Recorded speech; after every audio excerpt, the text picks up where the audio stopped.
Hi everybody and welcome to this sixth module for the Diplomado en Competencias Comunicativas del Inglés como Lengua como Idioma Internacional. And this is Professor Vladimir, yes, and I hope everything is okay and it's good to see you again. Well, in this time I am going to start teaching what is sixth module. The sixth module is about traducción, okay, translation. But the only thing is that this module is going to be a bit different from the others because this is not going to be like mostly spoken in English or explained in English, since translation is something that needs to be clarified. All the messages for every single of you has to reach in a proper way. So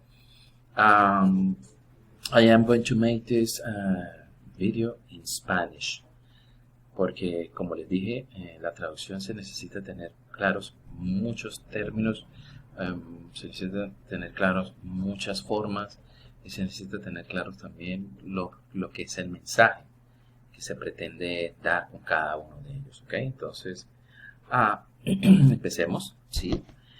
Con respecto a lo que es la traducción, vamos a estudiar en esta parte lo que son los tipos, procedimientos y también estilística, ¿ok? Cuando hablamos de esto, pues vamos a hablar de los purposes. ¿Cuáles son los purposes para este sixth module? Well, aquí los podemos ver. Reconocer los tipos de traducción. Vamos a ir poco a poco con cada uno de ellos. También vamos a analizar y aplicar los procedimientos técnicos, procedimientos de traducción, o procedimientos de ejecución, también llamados así, según Vinay y Darbelnet. Darbelnet, vamos a decirlo así, que fueron los primeros autores que introdujeron todo lo que es el mundo de la traducción. Lo normaron, lo crearon diciéndole, este tipo de traducción se llama así, este se llama asado, y así sucesivamente, ¿ok? Y también vamos a usar de manera apropiada la estilística. Y cuando me refiero a la estilística es simplemente lo que es la retórica. La retórica es el conjunto de palabras o el conjunto de, vamos a decirlo así, de esa comunicación que nosotros utilizamos, vocabulario, para traducir el texto, ¿sí? De una manera que quede adaptado y transcrito correctamente, así como lo dice ahí. Y lo cuarto es introducir las técnicas de traducción simultánea o interpretación simultánea, que lo estudiaremos más adelante. Eso sería la última semana. Y aquí sí vamos a ser un poco más intensos en esta última semana, porque hacer traducción simultánea eso es un submundo dentro de lo que es la traducción. ¿Ok? Sigamos adelante. Entonces, vamos a ver primero que todo lo que es la traducción. ¿Qué es la traducción? Vamos primero a analizarla morfológicamente. Morfológicamente, cuál es el origen de la palabra. Bien, la palabra está formada, vamos a decirlo así, por tres partes específicas, las cuales son el prefijo trans, el sinónimo, que es sinónimo de un lado a otro, o un lado a otro, del verbo ducere, ¿sí?, que quiere decir guiar en latín, y el sufijo sion, que corresponde a acción. Entonces, quiere decir llevar de un texto a otro de una manera guiada para poder tener al final un producto, que en este caso sería la lengua meta. Bien, hay que reconocer bien esos términos, ¿no?, que es la lengua de partida y la lengua de llegada, ¿sí?, o lengua meta, que en este caso en su mayoría la vamos a hacer esta semana. Vamos a hacer de la lengua de partida, la lengua meta, que es la traducción, vamos a decirlo así, directa, porque también está la traducción inversa, que también es en este caso sería utilizando el español como lengua de partida y el inglés como lengua de llegada. ¿Y qué es la traducción? Bueno, simplemente, pues, como dice ahí, se conoce como la acción de tratar de entender el significado o contenido de un idioma distinto al propio, denominado texto de salida o contenido de origen, para realizar un texto con significado equivalente en otro idioma, denominado texto meta o texto traducido. El resultado de este hecho, pues es la traducción. Ahora, ¿qué pasa con la traducción? Cuando se realiza una traducción de forma oral, se conoce como interpretación, que es una de las cosas que vamos a estudiar la última semana. ¿Okay? Eso es la interpretación. Vamos a ver entonces. Vamos a verlas aquí rápidamente. ¿Y cuáles son los tipos de traducción? Bueno, los tipos de traducción ya los podemos ver acá. Tenemos 4 tipos de traducción. El primero es la traducción directa, que es la traducción que se hace de un idioma extranjero al idioma del traductor. En este caso sería del inglés al español o el castellano, que es el idioma de nosotros. Y también existe el otro tipo de traducción, que es la traducción inversa, que es la traducción que se hace del idioma del traductor a un idioma extranjero. Ya lo había mencionado anteriormente. También existe la traducción libre o literaria, y es una traducción que, siguiendo el sentido del texto, se aparta del original en la elección de la expresión. ¿Por qué también se llama literaria? Vamos a decirlo así, en lo que es la parte literaria o en los textos literarios, casi siempre tienen un sentido diferente. A veces se quieren expresar una cosa, pero se indican otras. También tenemos la traducción literal, que es una traducción que sigue palabra por palabra al texto original. Más adelante vamos a hablar de lo que es ese tipo de traducción. Y también la traducción simultánea, como ya me referí, esto simple y llanamente hace origen, se hace oralmente, al mismo tiempo que se está pronunciando el discurso, o una conferencia, o en un video, o en un person to person, cualquier momento, ¿sí? Pero tiene que ser de manera simultánea. Más adelante, como les dije, la última semana vamos a hablar de lo que es esto. Esto es, como les digo, un submundo donde vamos a meternos en muchas cosas. Creo que puede ser un poco intensa, así que vamos a tratar de tener paciencia cuando lleguemos a esa última semana. Y vamos a ver ahora los procedimientos técnicos de traducción, o también de ejecución, lo llaman así. Okay. Este es así como, a grosso modo, o vamos a decir de manera resumida, cuáles son los procedimientos técnicos de traducción o ejecución propuestos por Vinay y Darlenet, o también los llaman modalidades de traducción. Tenemos 2 modalidades de traducción. Tenemos una traducción directa y tenemos una traducción oblicua. En este primer video me voy a enfocar solo en lo que es la traducción directa. Vamos a estudiar procedimientos tales como el préstamo, el cargo y la traducción integral. Vamos a ver el primero que aparece a continuación, el préstamo. Me imagino que ya todos sabrán y tendrán la idea de lo que esta palabra préstamo significa. Vamos a ver.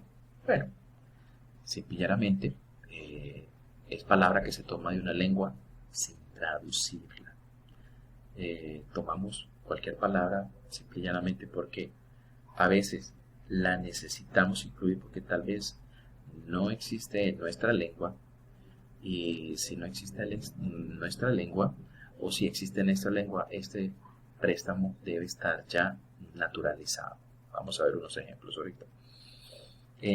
¿Por qué utilizamos el préstamo? Simple y llanamente porque existe un vacío léxico, o simple y llanamente porque son extranjerismos, versos extranjerismos naturalizados. Cuando me refiero a extranjerismo, porque también no lo tenemos en nuestra lengua, y cuando nos referimos a extranjerismos naturalizados, pues son palabras que las utilizamos ya dentro de nuestra lengua, y a veces no nos damos cuenta que esa palabra proviene de otra lengua, sea la que sea. A veces tenemos que hacer préstamo necesario, es un préstamo innecesario. Vamos adelante a hablar por qué es un préstamo necesario o innecesario. Con respecto a los préstamos, también hay que evitarlo siempre que sea posible, porque al utilizarlo mucho, la oración o el texto que vayamos a traducir va a carecer de sentido. Y también tenemos que utilizarlo, a juro, el préstamo, por lo que le llamamos el toque local. Cuando nos referimos, por ejemplo, a monedas, medidas, nombres de cosas o nombres de lugares, que algunos de ellos ya están normados en inglés, mientras que otros no.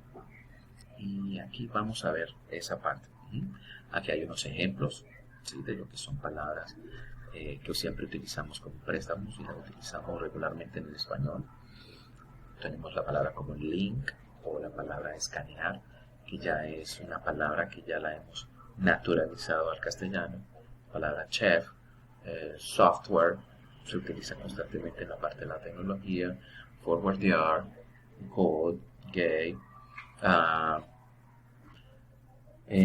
gay, formatear, hot dog, chip, que la utilizamos muchísimo, el jet lag, aunque ustedes no lo crean, las palabras aceite, adoquín y almohada son préstamos naturalizados en el castellano y son de origen árabe. Nosotros también tenemos otros préstamos que utilizamos mucho del inglés. Tal es el caso de la palabra chore, que se le dice chore o chores. También la palabra chaqueta, que es jacket. Sandwich, que de allá la naturalizamos y casi siempre vemos el sándwich, casi nunca vemos la palabra emparedado. Y así sucesivamente. Por ejemplo, una palabra proveniente del francés sería la palabra puré, que en el castellano simple y llanamente son papas machacadas, así de simple. Y bueno, sigamos adelante con respecto a lo que son los préstamos. Otro procedimiento que lo llamamos es el calco. ¿Sí? El calco. Vamos a ver qué es el calco y aquí aunque no es difícil, tenemos que tener claro lo que es el calco para poderlo diferenciar de lo que es un préstamo. El calco simple y llanamente se toma prestado de la lengua extranjera el sintagma, y cuando me refiero al sintagma me refiero a la estructura, pero se traducen literalmente los elementos que la componen. Bueno, cuidado, casi siempre los hispanohablantes tenemos problemas al momento de construir oraciones porque una de las diferencias que tiene el castellano con respecto al español es que el adjetivo va antes del sustantivo. Esto es una de las cosas que debemos tener presente. Por eso lo decimos.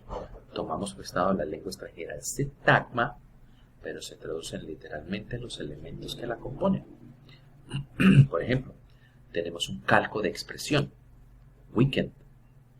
Weekend es una expresión que para nosotros significa fin de semana. Y tenemos el calco de estructura, que es science fiction, que tenemos ciencia ficción. Ahí sí se cumple lo que le llamamos el calco, un calco léxico, un calco estructural.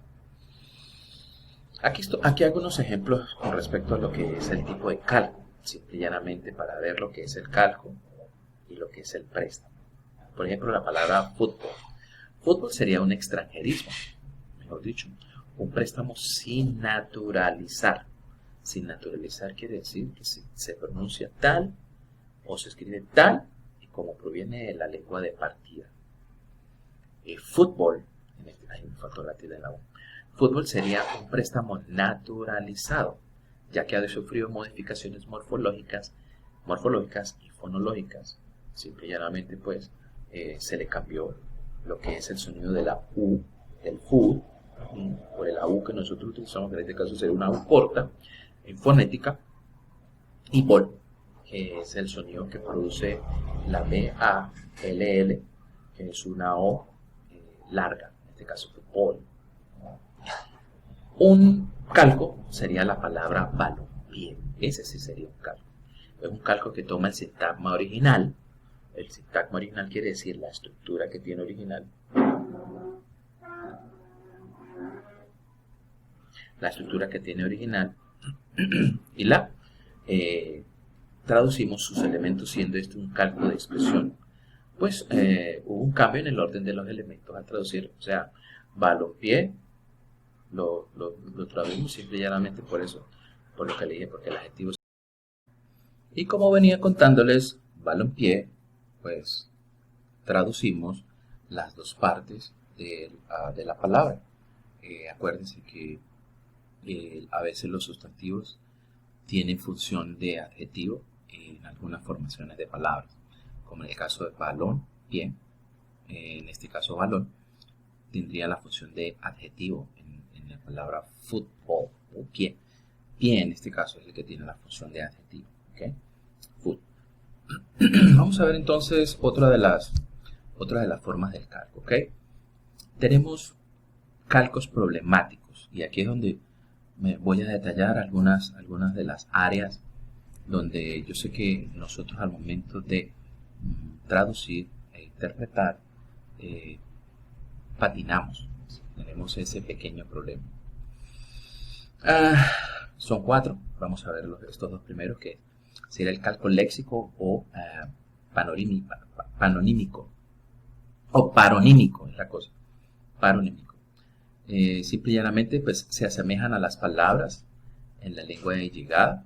En este caso, yo hice la nota ahí, son cognados falsos. Me imagino que muchos de ustedes ya deben saber o deben tener idea de lo que es un cognado falso.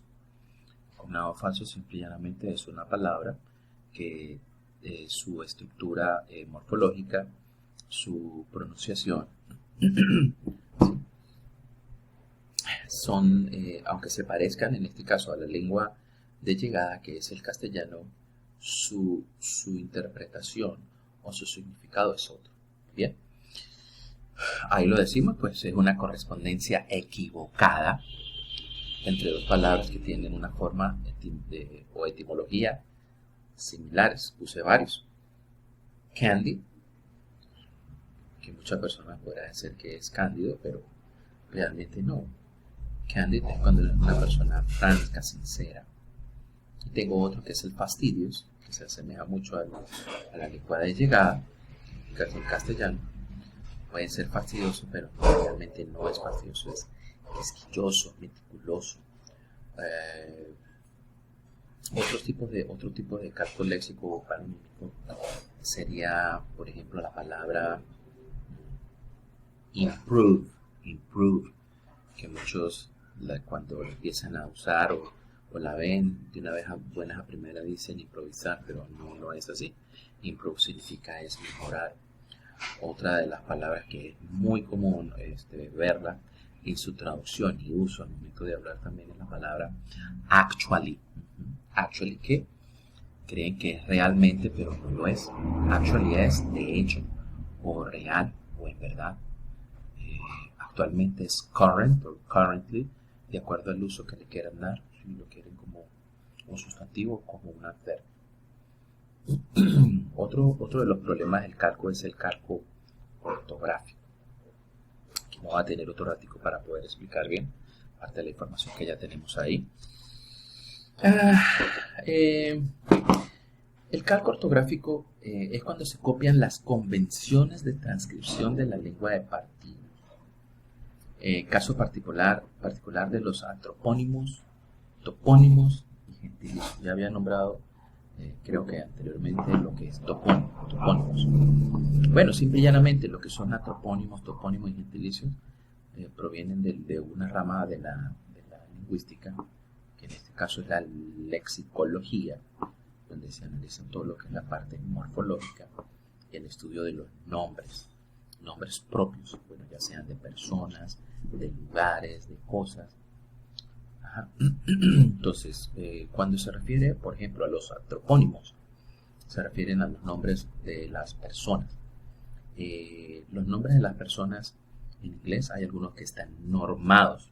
Y cuando digo es que están normados, es que, por ejemplo, en el caso de Alejandro, que es Alexander, ese sí tiene está, vamos a decirlo así, está normado, se puede traducir. Pero, por ejemplo, voy a poner mi ejemplo, mi nombre. Yo me llamo Vladimir aquí y en el lejano oriente y en China, como se dice. Así dice, aquí y en China. Bueno, los antropónimos como por ejemplo Alejandro Magno, y no es Alexander Magnus. Ojo, porque Alejandro Magno ya está normado, se puede traducir y se puede usar, porque para eso, vamos a decirlo así, hay normas que están ya preestablecidas. En algunos casos las podemos ver en los diccionarios.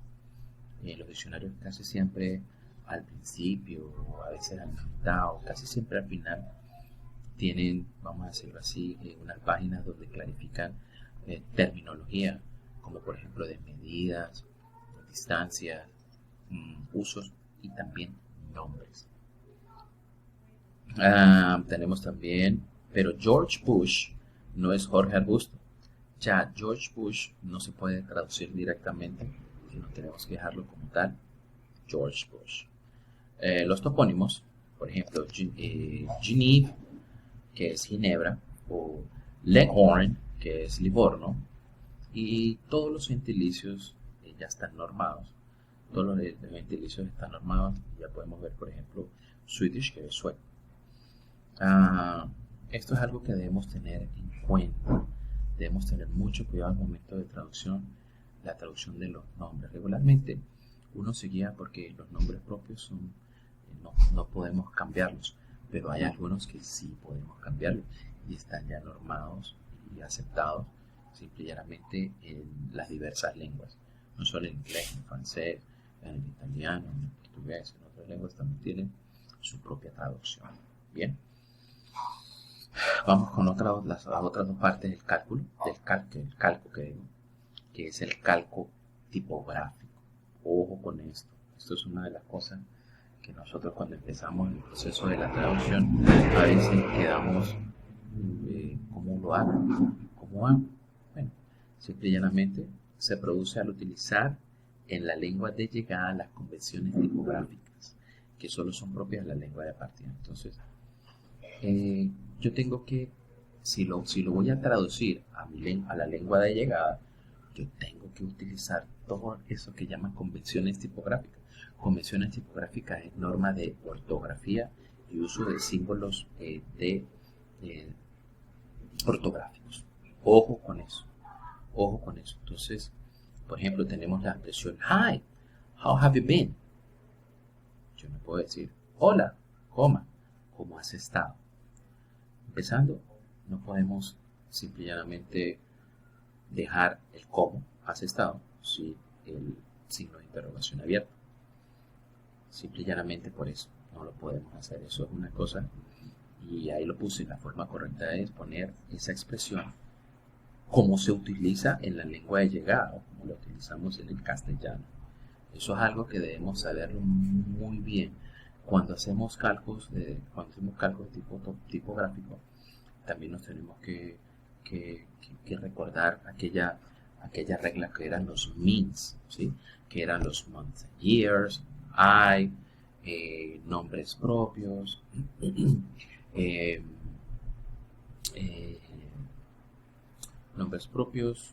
nombres de ciudades, meses, años, todo eso. Debemos hacerlo en letra mayúscula al inicio de las oraciones. Bien.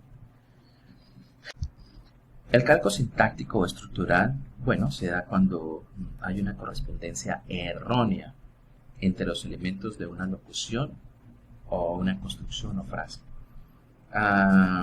Hay grupos de palabras que a veces significan una sola cosa. Tal es el caso de los verbos frasales. Se ve mucho en lo que le llamamos verbos frasales.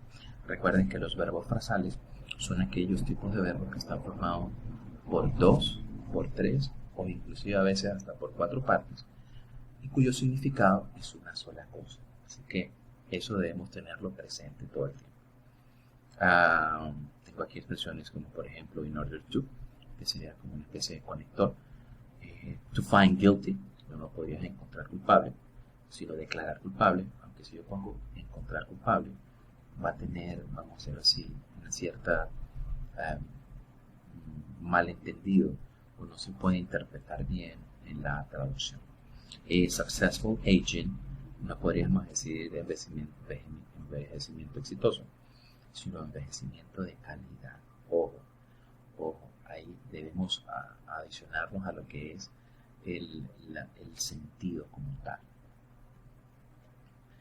Sigamos adelante. Tenemos la que es la traducción literal. Ahora, vamos a decirlo así en este primer video, donde voy a poner lo que es la traducción literal. Se suele llamar, pues, traducción literal la que se hace palabra por palabra. A ese procedimiento también se le llama trasvase,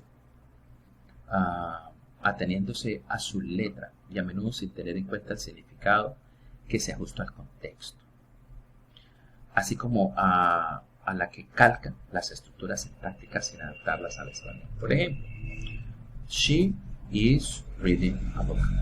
Ella está leyendo un libro. Debemos tener entendido que cuando hablamos de ella, está leyendo un libro, yo también puedo decir está leyendo un libro, sin necesidad de poner ella. Eso es una de las cosas, vamos a decirlo así, que hace incomplejo el castellano al momento de interpretar. I left my book on the table. He dejado mi libro sobre la mesa. Aquí está el ejemplo. Con el he dejado mi libro no hace falta de referirme a yo. Yo he dejado mi libro simple y llanamente con esa conjugación del verbo en la primera persona de modo indicativo. Yo he dejado mi libro en la mesa. Ya estoy diciendo que es esa conjugación del verbo haber y solo para yo en la primera persona singular. ¿Cuáles son algunas desventajas de lo que es la traducción literal? Bueno, las desventajas que existen esto es con respecto cuando aparecen expresiones idiomáticas. Esas expresiones idiomáticas a veces que no las podemos entender porque distorsionan el sentido, y eso lo que hace es que se convierten en contrasentido con lo que se pretende enseñar. Por ejemplo, I did not think much of him. I think much of him. No he pensado mucho en él, es totalmente diferente. Pero si digo not to think much of, es tener una mala opinión. Ahora, si yo digo it's raining cats and dogs, ¿qué estará diciendo? Ya me imagino que algunos de ustedes o muchos de ustedes sabrán lo que significa it's raining cats and dogs. Bien, que está cayendo un aguacero, o como decimos en nuestro país, está cayendo un palo de agua. Esa sería una traducción que tendríamos que de cierta manera hacerle una pequeña modificación. Simplemente la estaríamos traduciendo literal. Literal es porque it's raining cats and dogs, ¿sí? Está cayendo un aguacero. Es idéntico el uso en el contexto, en la forma y en el momento. ¿Sí? Cuando está cayendo agua, está lloviendo muchísimo. Aquí puedo tener, vamos a decirlo así, podemos ver un cuadro. Traté de acomodarlo lo más posible para que podamos ver cómo es ese procedimiento de traducción literal, para que lo puedan analizar. Por ejemplo, vemos el as a whole, que es como un todo, pero también lo podemos decir si lo vemos literal, pero si lo interpretamos o lo traducimos mejor sería en conjunto. After all, al fin y al cabo. In brief, brevemente, un resumen. In depth, que es a fondo, y así sucesivamente. Esos son lo que le llamamos los tres primeros procedimientos de traducción, y sobre los cuales vamos a trabajar en estos primeros días. Dentro de poco subiré el segundo video. Nos vemos, muchachos. Bye.